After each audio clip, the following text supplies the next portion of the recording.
Welcome to the Three Martini Lunch. Grab a stool next to Greg Columbus of Radio America and Jim Garrity of National Review. Three Martinis coming up. It is Thursday, and we are so glad you are with us for the Three Martini Lunch. We've got your stool ready for you, and we actually have a good martini. Not a partial good martini that turned really crazy like the NASCAR situation yesterday, but we actually have a good martini. It's a little bit cynical, but it's still a fully good martini. Good, bad, and crazy today. So let's start with the good. This is from the Washington Times, but they got it from the Associated Press.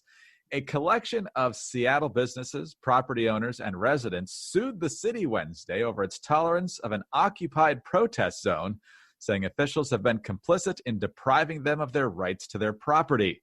The plaintiffs, including a tattoo parlor, auto repair shop, and property management firm, emphasized in the lawsuit that they were not trying to undermine the anti-police brutality or Black Lives Matter messaging of the Capitol Hill occupied protest. Quote, rather, this lawsuit is about the constitutional and other legal rights of plaintiffs, businesses, employees, and residents in and around CHOP, which have been overrun by the city of Seattle's unprecedented decision to abandon and close off an entire city neighborhood, leaving it unchecked by the police, unserved by fire and emergency health services, and inaccessible to the public at large.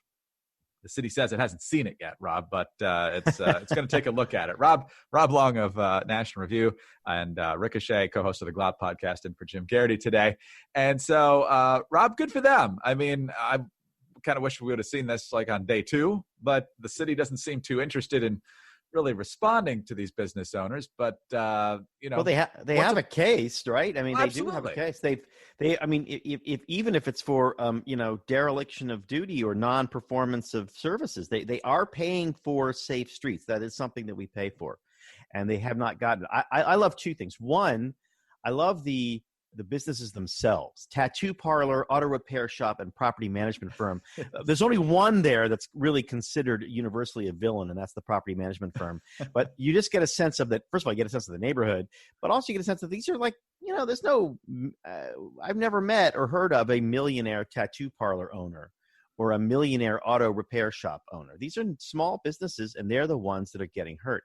Other thing that's funny is not funny, but interesting. They felt the need to weasel word it. Like, hey, to be sure, we're not trying to undermine, the message of Black Lives Matter.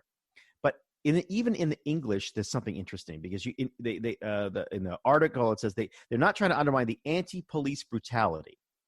And they have to put hyphens between anti-police and police and brutality. So we don't say they're not trying to undermine the anti-police brutality, the brutality of the people in the thing. They have to make sure, no, we understand it's anti-police brutality. We're against police brutality, we're not against people who are anti-police.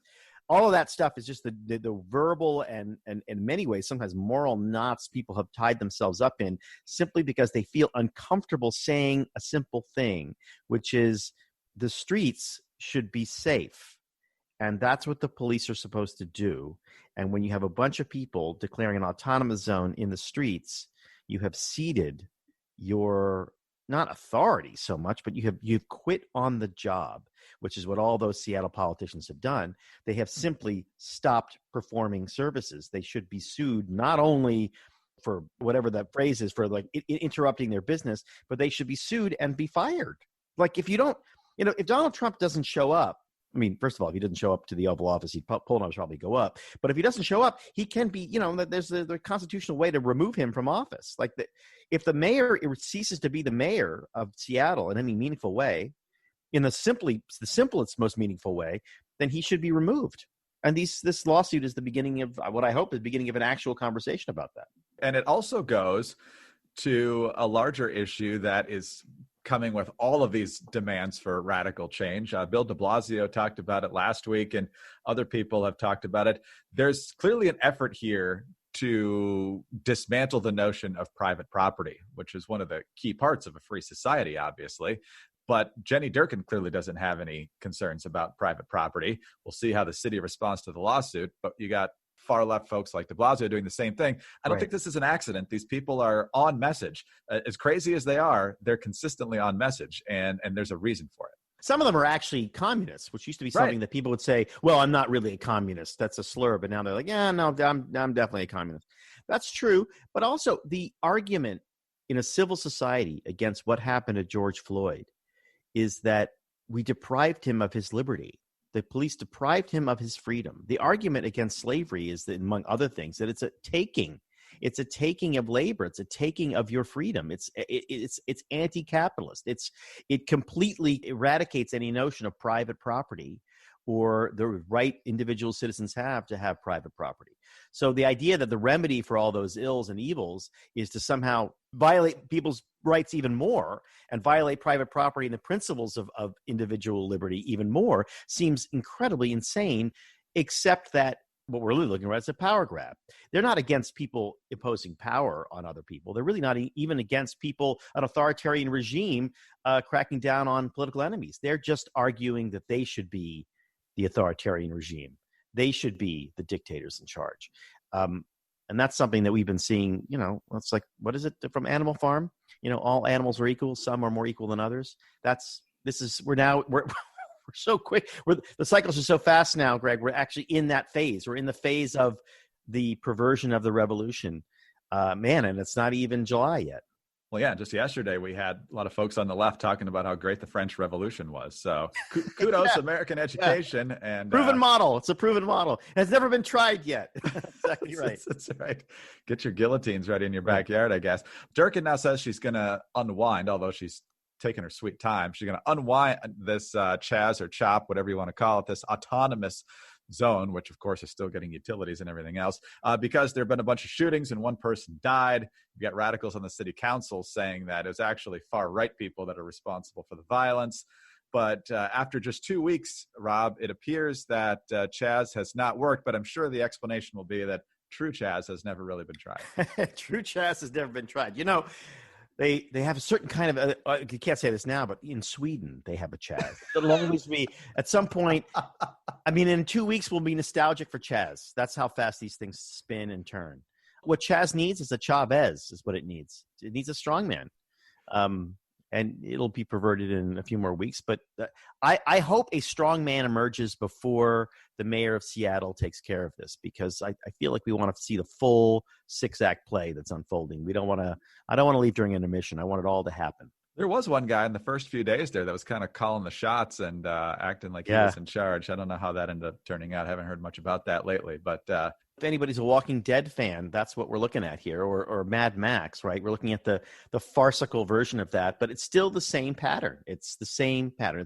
We don't want no more grown-ups. Grown-ups are evil. Then suddenly, I got to be the grown-up too. Like, well, you're too powerful to be a grown-up, and then suddenly they're gonna have to call the grown-ups in because it's gonna all fall apart. It's not Burning Man. It's Walking Dead. All right, Rob, let's move to our bad martini now. And yesterday was a pretty good day for the Trump administration on one front. The D.C. Circuit Court of Appeals ordered the lower court to end the case against Michael Flynn due to the Justice Department's refusal to prosecute that case. I'm not sure exactly how the district court Judge Sullivan is planning to respond to that. I'm pretty sure he doesn't like that decision.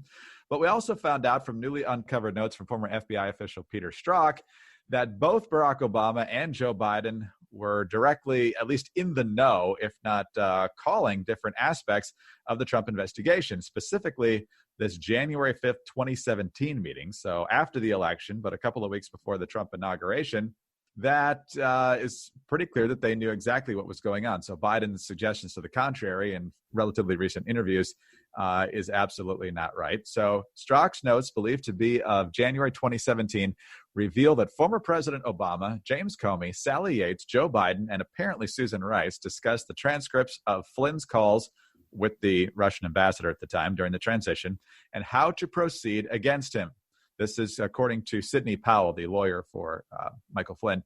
Mr. Obama himself directed that, quote, the right people investigate General Flynn. And I'm pretty sure that's how we got to the White House interview just a few days after inauguration. She added, quote, this caused former FBI Director Comey to acknowledge the obvious. General Flynn's phone calls with Ambassador Kislyak appear legit. Powell also wrote that according to the notes, it appears that Vice President Biden personally raised the idea of the Logan Act.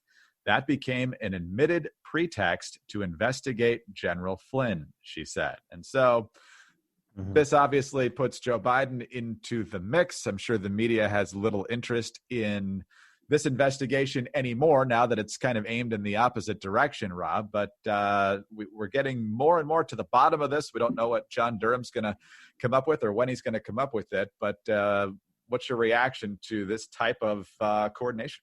Oh, Greg, can't we all just move on?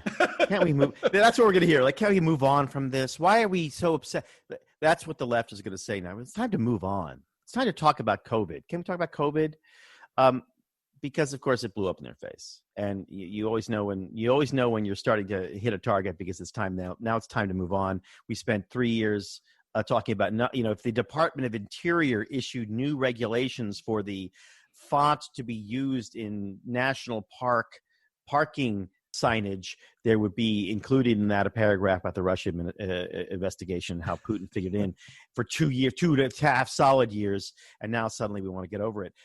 Look, a couple things were interesting to me, but the one most interesting thing is the gloss on what was said. We knew about that Oval Office meeting. We knew that they had that already.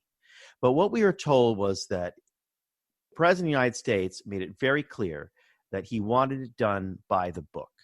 And that was the phrase we kept hearing, by the book. That's what Obama said. It's so indelible to me that I think even in my head, I feel like I can imagine that scene, even with Obama's voice, by the book, got to be.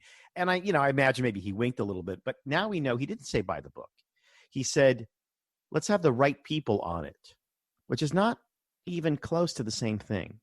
I mean, there's a possible version of the right people on it that means the right good people, the right by the book people, but no one said there's no phrase by the book in any of the notes, and certainly any of the notes that I read about. So it's all we can see already that there was a fairly brazen political conversation, partisan political conversation in the White House about this, and which they, like the press, just thought it was, the old thing the reporters say when a story is too good to check. Like, yeah, you know what? I should probably double check this story before I run it, but it's so good, I'm going to run it anyway. And you can sense that kind of and even in NASA, they call it go fever. This idea that we got him. This is going to be great. Let's do it. Let's go. And nobody in that office was saying, well, wait a minute. And even the Kislyak call, which we were told for 2.5 years was the very fact of the call was a crime. Now we learned that actually now it was legit. It's hard to argue now that even if you dislike Trump, even if you dislike him intensely, that he was not a victim here and wronged by a collection of anti-Republican, anti-Trump operatives in the White House and in the media. It's a hard thing to argue against. The evidence is too clear. And, for those of us who are not fans of Trump, it's like I keep thinking, I want to shout at these guys, like, why are you insisting I wear the MAGA hat? It's like you're trying to put me in a MAGA hat with all this nonsense. So my takeaway from that is what's most interesting thing is that we now know the difference between what was characterized as the conversation, do it by the book, and what the actual conversation was, which was have the right people on it. So let's talk about two pathetic figures in this. First one. Only two? You can only find two? There's a lot of blame to go around here. First of all, Obama obviously is going to get muddied up by this. But let's first of all talk about Jim Comey, because in this very story, in this very meeting, apparently, he says the call appears legit, yet he still orders the right people to do this even after Obama's out of office. He could have just given him lip service, get to Inauguration Day, let it go because he doesn't think there's any crime here. But yet he still sends his minions over there January 23rd or whatever it was to entrap Michael Flynn. Because there is a crime here. There is a crime. The crime was that the people voted for Donald Trump. That really is a crime. Look, I was not, as you know, as everybody listening the past week knows, I'm not a fan of Donald Trump. But he won the election. I mean, I remember he won it. I remember that day. I was there, fair and square. He won it. But these are people who simply could not believe that to be the case. And notice how different that was when George W. Bush took office. That was a legitimately contested election. The coin didn't land heads or tails. It landed on its side.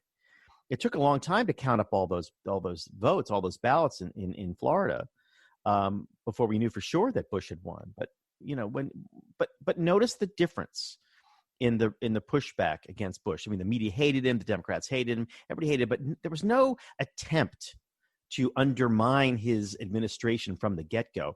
There was only that for Trump, because he, I think, represented it was offensive to them that the people had voted for this guy. It offended them, and they felt empowered and righteous in their desire to remove him from office, or at the very most hobble him politically. It just seems, and what's so strange about all this is that in America, you don't need to use the DOJ or the FBI to do that. You have a thing, it's called the midterm elections, and they're really easy, and the system's already set up, and the people are already inclined to vote the opposite party in. So your glide path is so obvious. You don't need to do any of this stuff, and the fact that they felt they needed to do it is just exactly the arrogance that Trump voters and Trump supporters point to, with a lot of credibility and a lot of justification.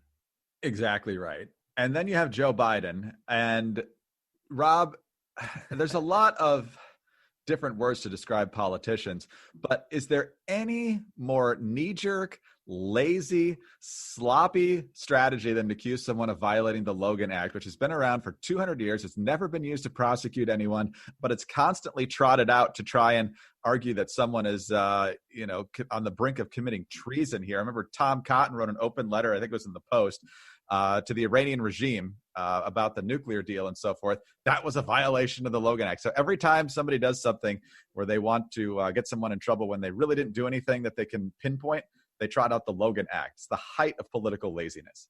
Yeah, I mean, in my imagination, when Biden says the Logan Act, everybody kind of looks at each other and they kind of roll their eyes like, oh, grandpa. I don't know if that happened, but I like to think that every time Biden's the guy in the meeting who feels the need to talk and say something and then basically talk over you to agree with you or restate what you said, and nod vigorously like it's his idea. That's the Biden that I cherish in my imagination anyway. Logan Act is sort of like, oh, give me a break. Come on, 5 more minutes. In Hollywood we say 5 more minutes. Just spend 5 more minutes on a better idea here. That's like that's the worst, most cliche version. They adopt a puppy, they sell the house, the Logan Act. Come on. Has anyone benefited politically more from the lockdown than Joe Biden? I mean, the guy's in his basement. He's still stumbling all over the place, but the fact that he's not constantly on TV is actually helping him. It's amazing. All right, let's move on to our crazy martini now, Rob, and let's talk about destroying our culture, because that's clearly what some want to do. The premise, of course, is the anti-police brutality, racism protests going on right now. Get a lot of hyphens in there. Right. But this evening, at least that's the plan. We'll see what the police allow and so forth. But the plan is to tear down a statue in Washington, D.C. of Abraham Lincoln and an emancipated slave. They want to tear it down because the emancipated slave is still on one knee. But as people will tell you, he's getting up. His head is up. He's freed, and his future is ahead of him. And it was paid for by emancipated slaves. It was dedicated, and the keynote speaker was Frederick Douglass. So I'm pretty sure that the original intent here should be something that most people can get behind. But nonetheless, even Eleanor Holmes Norton, the D.C. congressional delegate, is petitioning to have the thing torn down because she doesn't know what she's talking about. This issue has more layers now. According to a new poll getting the opinions of liberal Americans, 58% of very liberal Americans support the notion of destroying Mount Rushmore, and 44% of just liberal Americans agree.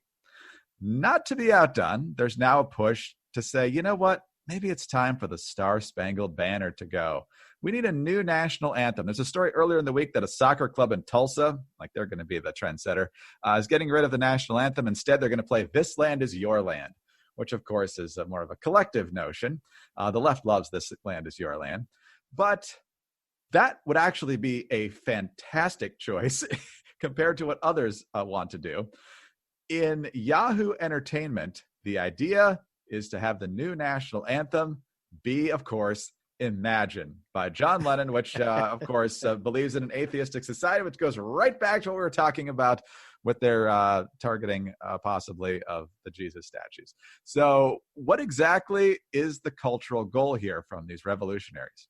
Well, I think first we have to remember that Imagine, the song, contains within it a line, imagine no possessions, written by a man who's had as a possession what's probably now worth a $20 million apartment at the Dakota.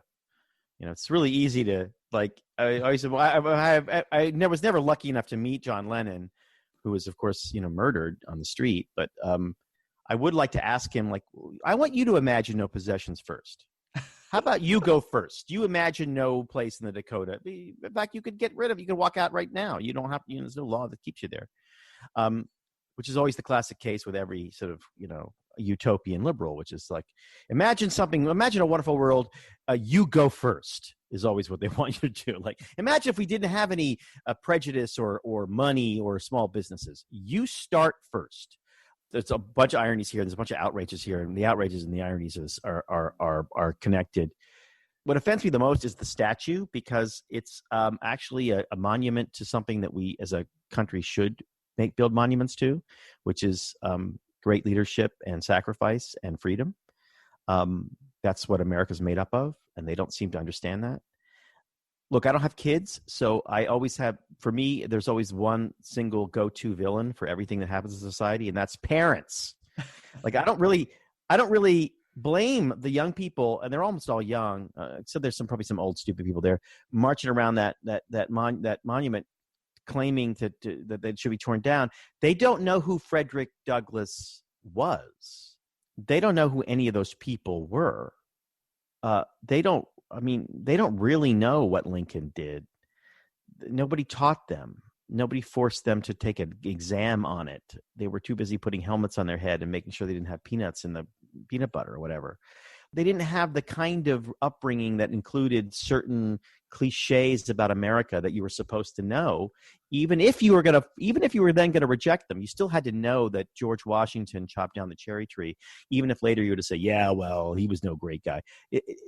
All of those cultural touch points and connective tissues we threw out in the 70s and 80s. We thought they were cliches, and this is what we reap. A bunch of kids who don't know that this is one of the good statues. This isn't a statue of Nathan Bedford Forrest or some Confederate general. This is a statue that honors and is a monument to the very things that they're pretending to be in favor of.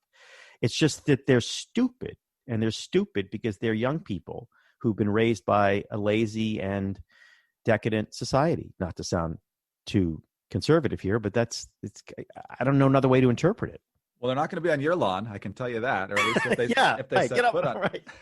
But here's the thing, and when it comes to embracing Imagine and other things, it's obviously not going to happen, I hope.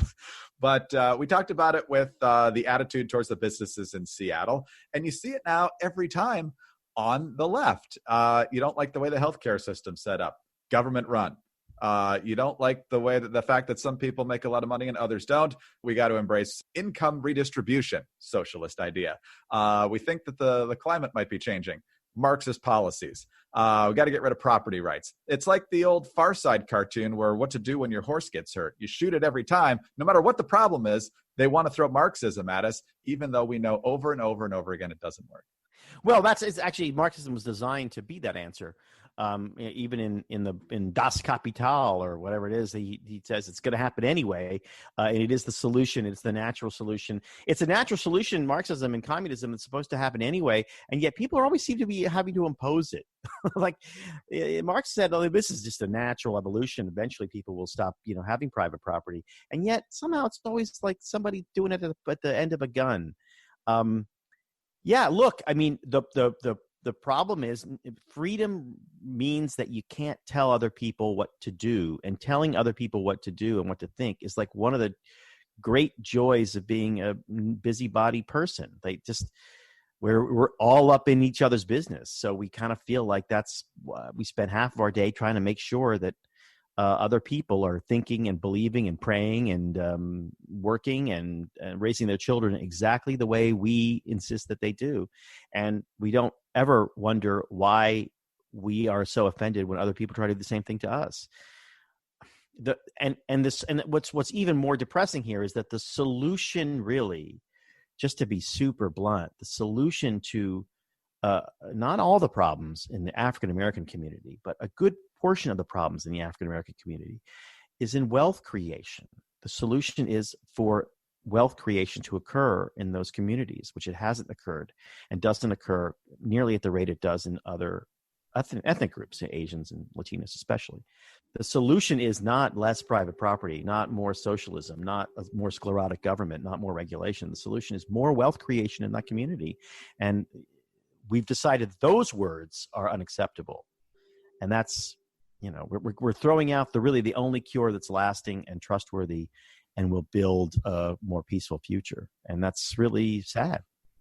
Craziest possible martini, as I see it. But Rob, on that very ugly note, we'll call it for today, but have a fantastic day. And we'll talk to you again tomorrow. Almost through the week. That's good. Yes, indeed. We made it. Rob Long, contributing editor, National Review Online, co-founder of Ricochet, co-host of the Glop podcast. I'm Greg Corombos of Radio America. Thanks for being with us today. Please subscribe to the podcast. Leave us a kind review with 5 stars. And also, you can get us on those home devices. All you have to say is play 3 Martini Lunch podcast. And please be back here on Friday for the next 3 Martini Lunch.